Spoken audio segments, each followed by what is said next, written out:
Courage. Courage is the key to life itself. It takes courage to act. Part of being hungry when you've been defeated, it takes courage to start over again. If I could do anything for you, I would walk into your life and I would breathe courage into your life. And courage is a result of confidence. You have never seen a courageous person that didn't have confidence. Human potential is not of any kind of measurable limit. It can go as far as you desire or as far as you have the courage to walk. How do you stand up to massive external pressure? Courage. And courage is something that comes from relationships. You know, it's external. There are days we're going to doubt ourselves. There are days that storms are going to rise, and we have to have people who say, I got your back. You need to do this. We need you. The world needs this. Keep going.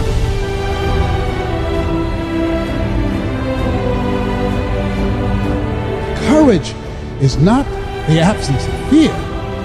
Courage is the judgment that what you want is more important than your fear. It takes courage to achieve your goals, man.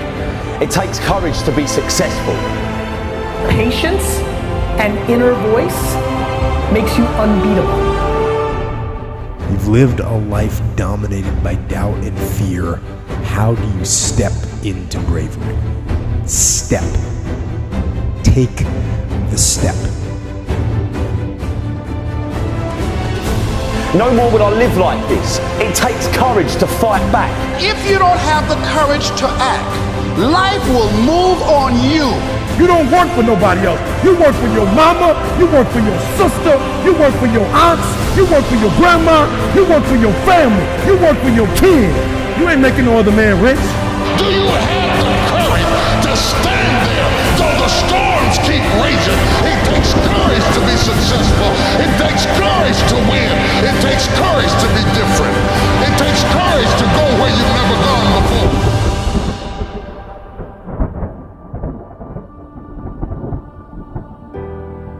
There are a lot of people who are born in situations that say, well, I'll never get out of this. So they won't.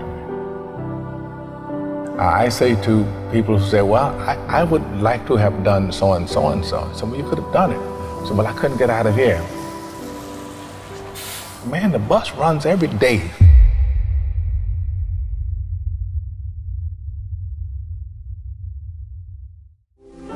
As you look at your life, ask yourself the question, what would your life be like? What would your life look like if you decided not to care what people thought of you?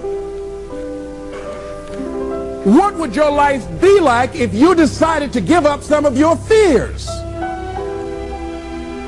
What would your life be like if you decided to become courageous? What would your life be like? If you decided to act on your dream, if you did what you felt in your heart. You know what courageous means? Tom Rusk and Randy Reed said. They said that courage comes from a French word which means of the heart. But how does it feel to you? He says it's courage, you know, it takes courage to live.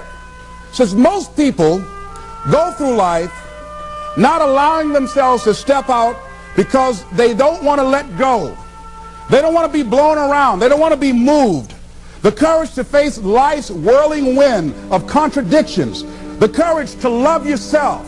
The courage to love. For years, I was afraid to love. The courage to take a chance. The courage to be who you are. He says courage isn't for somebody else, for medals, applause, or moral debts. Courage is what at that moment feels most right for you. Not just situational ethics, but what feels right in your heart, the word of the heart, what feels right in your heart. One great philosopher says, cowards die many times before their deaths. The valiant never taste of death but once. What does that mean? That valiant people aren't afraid? No, no, no. It means that they experience that fear and they move forward. They move forward anyhow. Many people are dead now. Many people are allowing their dreams to die. Many people are allowing the ideas to lie dormant and collect dust. Many people have all this talent and ability that they are allowing to be buried inside of them, that they will take with them to their graves because they didn't have the courage to be who they are. And I say, as you begin to look toward the future and manifesting your greatness, it's going to take everything in you. Do you have the courage to get what you want? It takes courage to achieve your goals, man. It takes courage to be successful. It's scary. Being like everyone else, doing what the masses do and following the herd, that's easy. It's easy to be comfortable. It's easy not to try. It's easy to give up. It's easy to stand on a sideline and watch while other people with courage go out and get all the for themselves that you want for yourself. It's easy to look at these people and make excuses as to why they can do what you can't and say things like, yeah, that's because they've got this and that, or I'd do it if it wasn't for this and that. All that is easy. And let me tell you, if you don't want to make waves or you're scared what people think, then you better prepare yourself for a life of mediocrity. You better dress like everyone does, walk and talk like everyone does, because as soon as you start to stand out, they're going to try and pull you back in.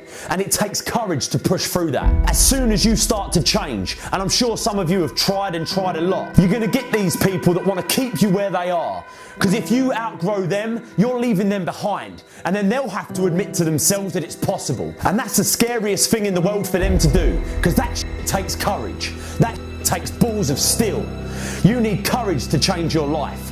Courage is needed to face your fears. To step out of your comfort zone and say, that's it, I'm done. No more. No more will I take this. No more will I live like this. No more will I let people treat me like this. It takes courage to fight back. It takes courage to get what you want and to start changing your stars. You have to go into it with the knowledge that it ain't going to be easy. It's going to be a battle. Not just any battle, not just some fight on a playground. This is a fight of life and death. And it takes courage to face that shit. But you have got it inside you, I know it. I believe you can like I believe I can. And I make these videos and do these talks to try and get it across to people that ain't yet got the courage themselves that they can do anything they want to do. If you just have the courage.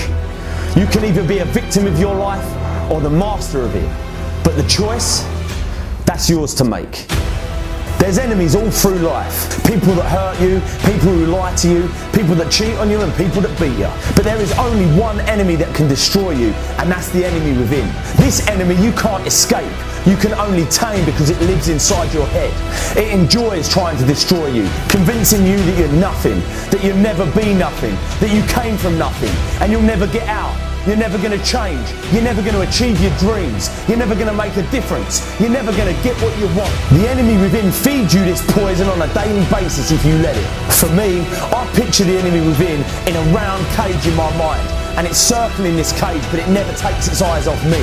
It's baiting me, waiting for me to step into that cage with it so it can once again overpower my mind with its negativity. All its lies, all its paranoia, all its stress, all its depression, all its anxiety. You know what that cage is called? It's my comfort zone. I've found that when that enemy within is at its strongest and most powerful is when I'm comfortable and not striving to get better. The best way to keep it in check is to work on yourself daily. Work on the way you look at the world around you. Look at solutions rather than focusing on all the problems. Don't listen to its lies about what might happen if you try that new thing, and just try it. You do this and you are constantly getting stronger than that enemy within. Bigger and stronger, so it's no match for you. You're fucking unstoppable. But never forget this. You cannot beat the enemy within, you can only tame it. You can only make sure you work on your mind like a muscle in the gym, so you remain bigger and stronger than it. But that enemy within will always be there, circling that cage, staring at you, waiting, silently waiting for you to slip up. So keep it in check. Work on yourself daily and never give in. Every single day we are all faced with fears. opportunities that appear throughout our day-to-day lives, and the easy thing to do is to just walk away. These fears can be anything from applying to a job, telling that person how you feel, taking that first step. What I've found in life so far, when I think about it, is all of these things normally have one thing in common: the fear that you might fail. What if I apply for that job and I don't get it? What if I tell that person how I feel and they don't feel the same? What if I take that first step, doing whatever it is, and I get hurt? The fear of failure is rooted deep in all of our subconsciouses, but most of us don't even know it exists. We go about our day to day telling ourselves the reason we aren't doing the things that we should be doing is because some bigger fear, some greater reason that actually doesn't exist at all. If you're listening to this now, I want you to consciously know from this day forward that the real reason you ain't doing what you should be doing and have the life you deserve is because subconsciously you're afraid to fail. You're afraid you won't get it. You're afraid they'll say no. You're afraid you'll get hurt. You're afraid you'll fail. Face your fears. Once you admit this simple truth and start getting real and honest with yourself, you'll start finding it a lot easier to deal with. Because let me tell you something, when you admit that it's failure you're afraid of, failure suddenly becomes nothing to be afraid of at all. You have the strength inside you to do anything, be anything, but all the while you're letting fear control you, you won't do anything. Face your fears.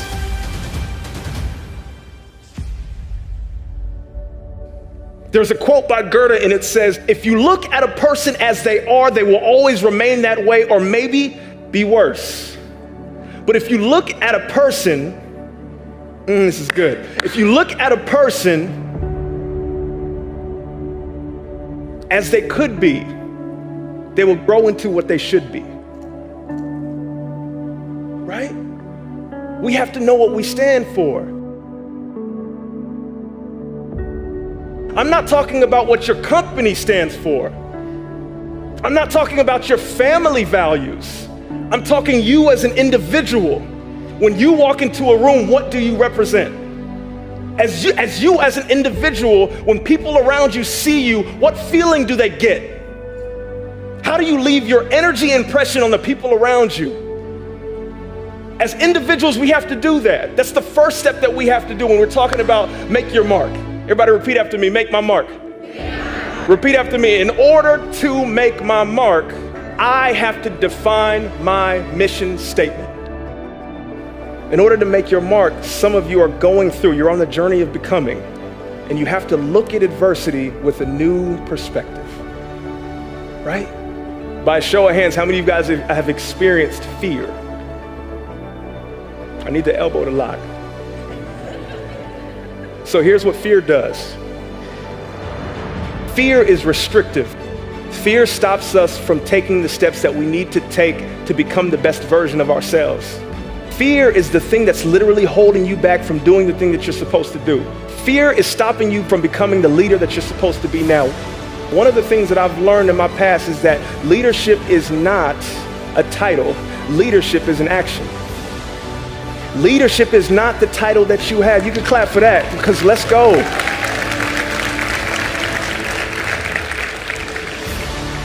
Leadership is not a title. Leadership is an action. Leadership is not a noun. Leadership is a verb. Leadership is not what you look like or where you are. Leadership is the way in which you interact and how you treat the people around you. I'm trying to tell you something, people. Leadership is each and every one of you right now are a leader. Young professionals, unemployed, if you don't know what's going on, you're a leader just by the way in which you operate. I'm being honest. Many of us are stuck and stagnant in situations because we believe that we need someone to give us the card to initiate what we're supposed to do. Someone here is literally supposed to absolutely put their time and their effort in something new. Like someone here right now is supposed to focus on their dream and their goals and their aspirations. The question that I ask myself every time that I speak, I don't look at this as a keynote, I look at this as an assignment. The thing that I ask myself is if I don't operate in my faith and instead operate in my fear, if I don't chase my dreams and become the person that I'm supposed to be, who loses out?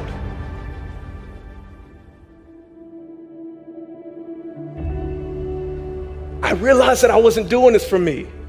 Like every time I do something, it's not just for me. There are people who are watching you right now in your journey, and you're inspiring them just by the way in which you move.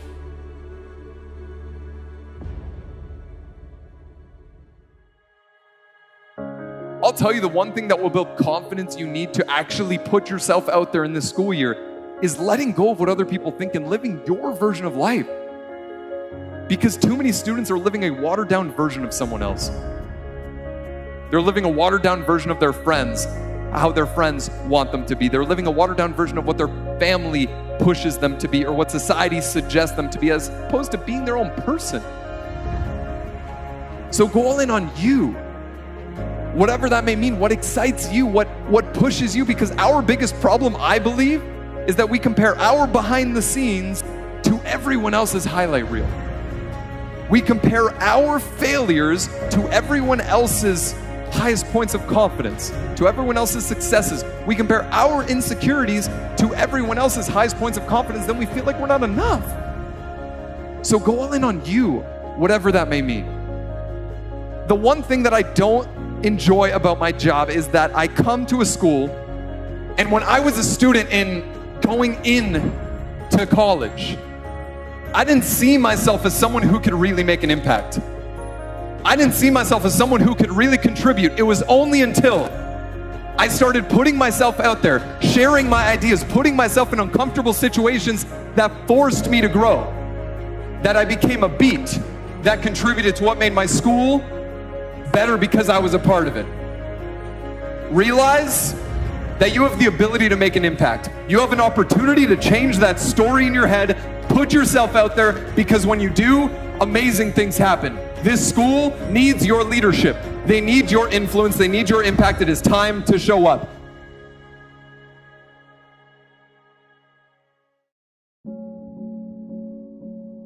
We're all carrying things in our pack. All of us are carrying these stories that are imposed by other people, by friends, by family, by society, by Instagram. And what happens is, when we are faced with a challenging situation, we approach it with all of that stuff. Some of you believe the stories that you've made up in your own head. The story of I'm not good enough. The story of I'm not academically inclined. The story of I'm not a morning person. The story of I can't really make new friends. The story of I can't really have an impact on the people around me. And now listen, I want to be abundantly clear. I'm not the guy that's going to come in here and tell you what stories to tell yourself, but I want you to get back to the place where you can start telling yourself better stories. Stories that you are enough, that you are charismatic enough, that you are courageous enough, that you aren't like them, and that's okay because you are like you. I believe when we stop believing the stories that we tell ourselves in our own heads and start telling ourselves new stories, stories that are actually aligned with who we are and who we would like to become, that is when we are able to change ourselves and change the people around us. But I want you to raise the question within yourself of defining the snake in your life. That thing that keeps on coming up that it is time to face. Because here's what I know. Every single person in this room, student and faculty, has something that comes up that tries to get in their way, make them want to quit and turn around and walk away. And what I know to be true is defining that thing for you is the only way to be able to overcome it. We talk a lot about leadership going into a new school. How do you show up as a leader in this school and the community around it? True leadership is leaning into the things you're afraid of. True leadership is consistently choosing courage instead of fear. True leadership is having the courage, the audacity to take on challenges, things that don't make you feel good, while inspiring other people to do the same. It takes courage to make a new friend. It takes courage to stand up for that person that you see on campuses isn't being done right. It takes courage to wake up a little earlier instead of late, to join that student group, to put yourself out there more than you thought that you could. It takes courage to live a great life. So make the decision today of what courageous act are you going to make for yourself and the people at this school.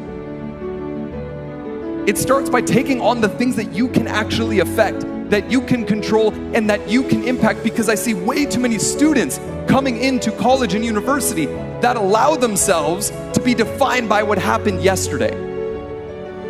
They allow themselves to be defined by what happened last week. Some of you in this room think because of one failed test that you are a failure, when the reality is those are moments, not characteristics. And my personal belief is that we need to start seeing those moments for what they are, moments.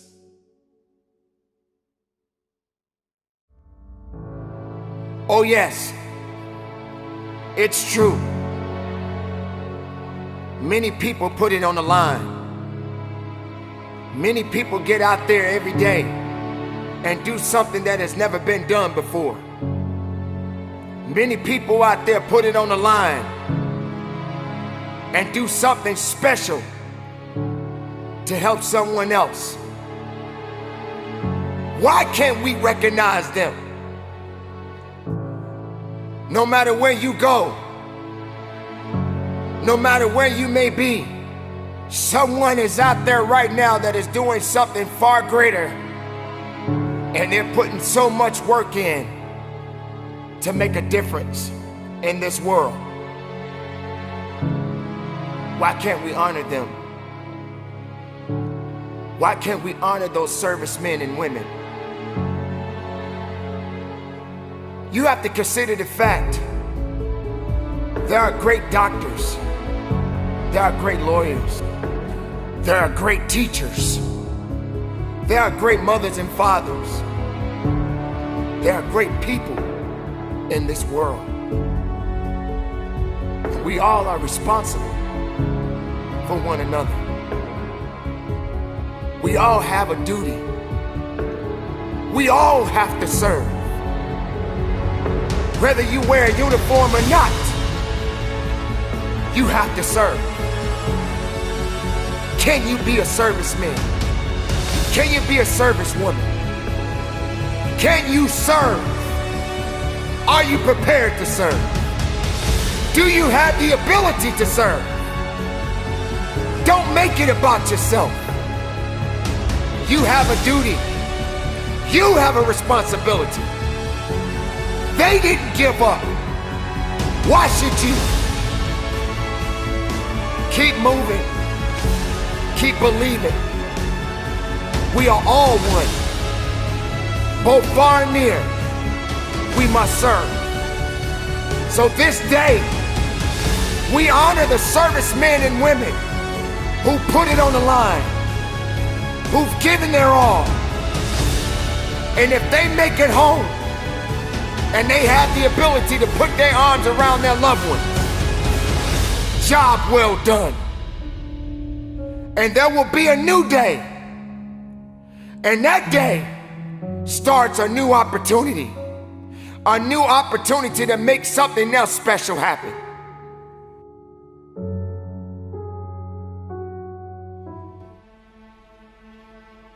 A C student can justify anything, and the worst part about it, they can believe the excuse.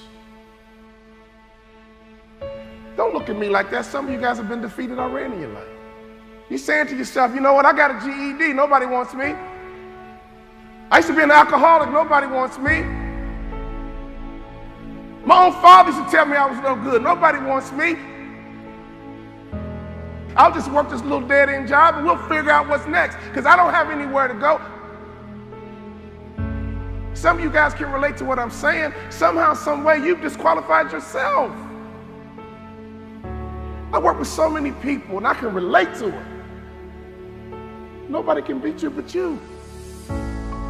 Nobody can stop you but you. But the worst thing you can do is disqualify yourself. Now I'm 50 years old. I got a wife. I got kids. I got mortgages. I got bills. School is over. That's all about the real deal right now. You guys with me? Is there any excuse for an adult not to get an A out of life? So when you go to work, is there any excuse for you not to be an A manager? Is there any excuse for your store not to be an A store? Is there any excuse for you to go home and not be an A husband? Is there any excuse for you not to be an A wife or a mom or a dad? Is there any excuse? Because we're not in middle school anymore. We're not in high school anymore. So on report card day, I came home and I would sit down with my mom and dad and I would make excuses about my C. Well, Mom, you know, I don't like the teacher, Mom, and the teacher doesn't like me. That's why she gave me a C. You know, my mom would say, that teacher didn't give you nothing. You earned a C. Nobody can stop you but you. You know, I had a goal of playing in the NBA, and I got there. You guys know I had a goal of doubling my NBA income, and I got there. If you set a goal, and you make the intention that you're going to get there, do you know that you writing it down and looking at it every single day, you're 7 times more likely to achieve that goal? This is America, ladies and gentlemen. It can happen to you, it can happen for you, but you got to write these goals down, plain up on tablets, so they can be seen by men, and that woman is you. My father said, write your goals down, son, and I wrote them down. I said, Dad, I'm going to play in the NBA, and That's your problem, son. Your value system's screwed up. You're smart. This family's about being a student athlete. Rewrite your goals tomorrow and give them to me. He didn't yell at me. He didn't browbeat me. He didn't criticize me. He said, son, that's your problem. Your value system is screwed up. Redo them and give them to me tomorrow. You know, some of you guys can have more in life, but your value system's screwed up. You're more excited about Facebook and Instagram. But some of you guys, it's golf. You know, I go to work, man, I can't wait to hit that golf course. My father taught me something very valuable. That you know what? You will dwell in what you dwell on. You will dwell in what you dwell on. If you dwell on marijuana, you will dwell in marijuana. And you will get the weed smoker's reward. I thought about it the other day. I'm from Chicago. I've never been to a thug retirement party. Have you? I've never been to a thug retirement party. I guess I have. They're called funerals. What you dwell in, you dwell on. So can I give you a little bit of advice? Make sure your value system is good. Make sure your value system makes sense.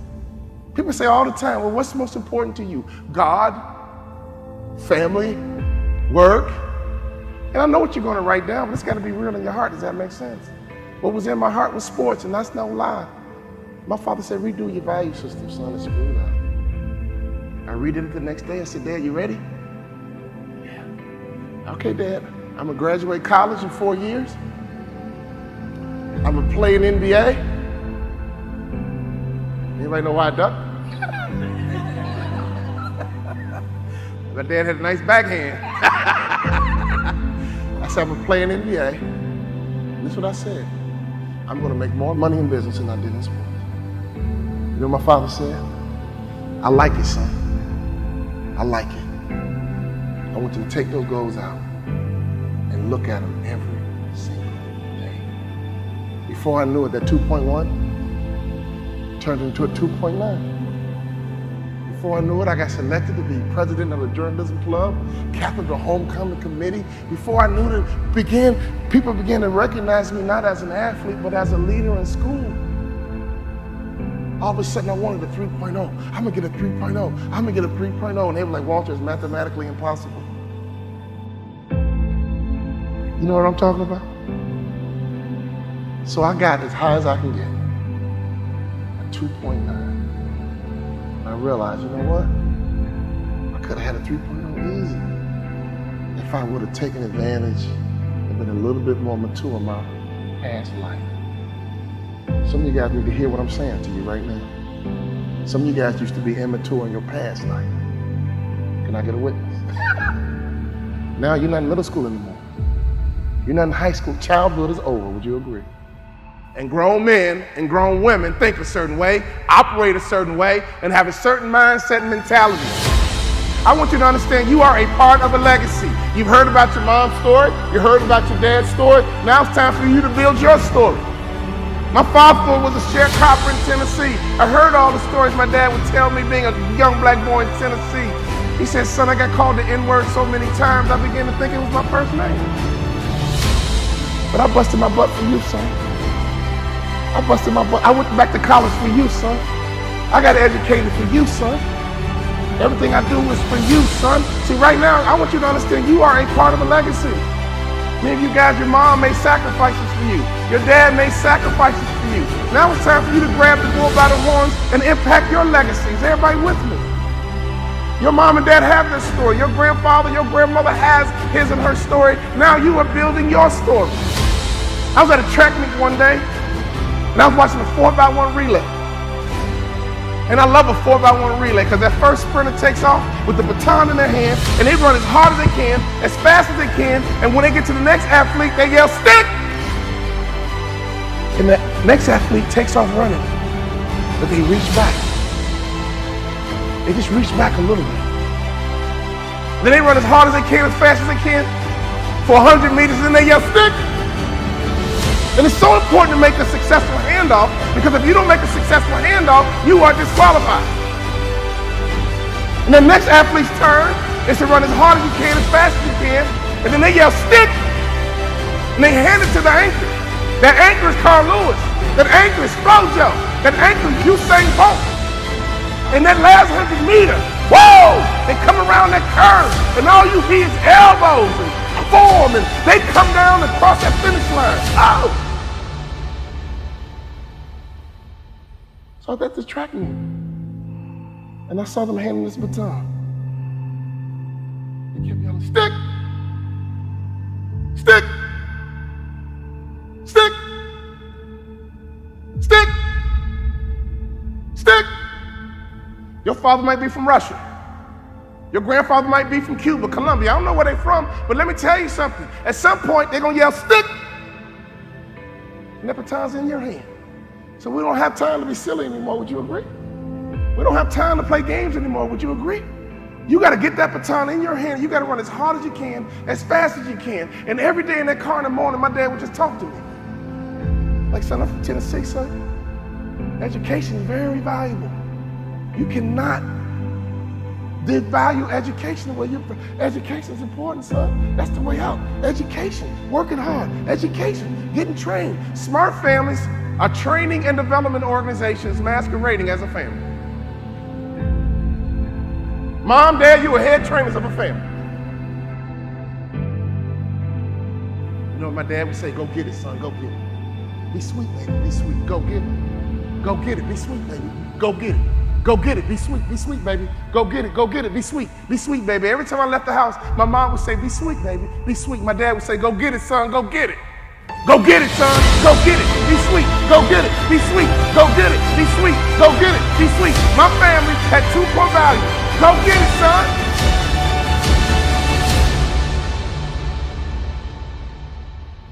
Be sweet, baby. I used to go into class and say, man, if I get a C, I'm good. If I can pull off a B, C, I'm good. Never even went further. And you know that the average person thinks the same exact way? They could do more, they could be more if they believed more.